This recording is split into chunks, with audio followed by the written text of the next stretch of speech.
Hello, come in. This is a story about a boy named Ravi who used to sit alone under the mango tree, the only one that stood between his family's small clay house and the rice fields that stretched out like a sea. The tree wasn't just shade from the sweltering heat or a place for ripened mangoes. It was Ravi's only escape. He was 13, thin and wiry, with a quick mind and a quiet tongue, born into a lower caste in a remote Indian village in Maharashtra. Ravi's fate had been written long before he learned to write his name. His father, Ramesh, worked in the fields owned by the village's higher caste landlords. His mother, Sita, washed clothes and sometimes cooked in their homes. They were honest, proud, and deeply bound to tradition. Education is for people who have the luxury of time, his father would often say. But Ravi was different. He had questions, too many, according to his family. Why are some people born to lead and others to serve? Why can't he go to the same school as Arjun, the landlord's son? Why is it that every time he dreams of leaving, he's told it's dangerous? He had no answers, only stories, the ones he scribbled on the back of old election flyers, using red ink he stole from the Panchayat office. He hid them under a slab of stone near the mango tree. One day, while Ravi was in the fields helping his father, a man in a white kurta approached. He was from the city, they said, an NGO worker. He came to set up a learning center for underprivileged children. Ravi was curious. He stayed up all night thinking about it. The next morning, he crept out before dawn and followed the path the man had taken the day before.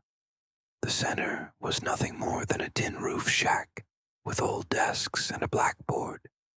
But to Ravi, it was magic. There were books, so many books, maps, even a worn-out globe.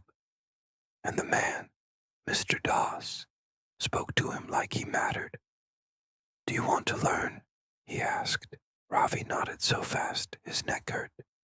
And so began the double life of Ravi, a field boy by day, a student by dusk.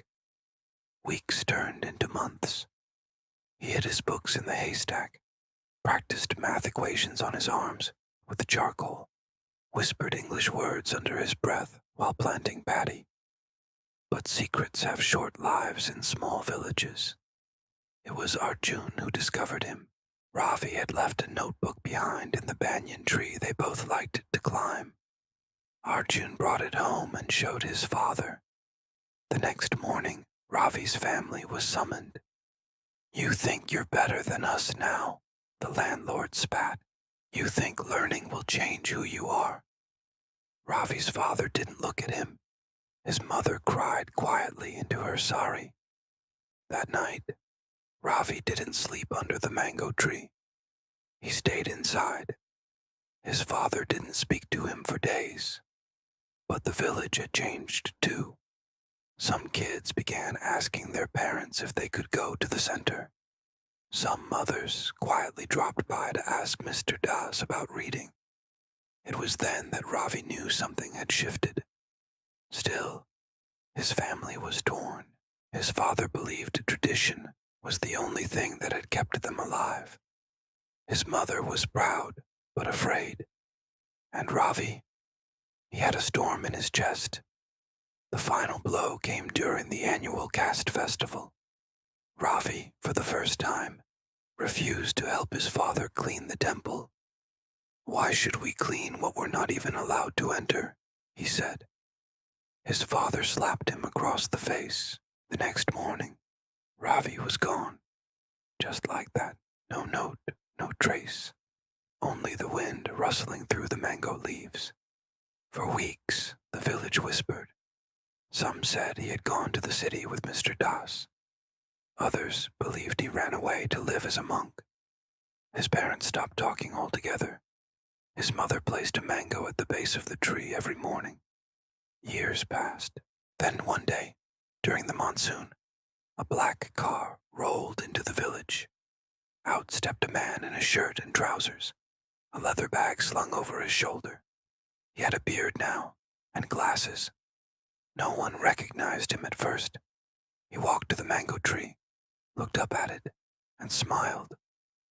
"Ravi," someone whispered. It was. He had become a teacher in Mumbai. He had returned to open a school right there in the village, not just for lower caste children, but for everyone. And this time, no one dared stop him, not because the village had changed, but because they had seen what happens when a boy dares to dream beyond a mango tree.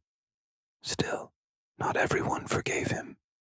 His father refused to step foot into the school. His mother died a year later, never having fully let go of the fear that something bad would happen if they stepped out of their place. And Ravi, he taught with passion, but there were days he stood under the mango tree and asked himself, "Did I do the right thing?" There are no perfect endings, just paths we choose. Some, like Ravi's, leave footprints that change the soil forever. If this story spoke to you, like, comment, and share it with someone who needs a little inspiration. Subscribe for more coming-of-age stories, because small dreams can lead to wild lives.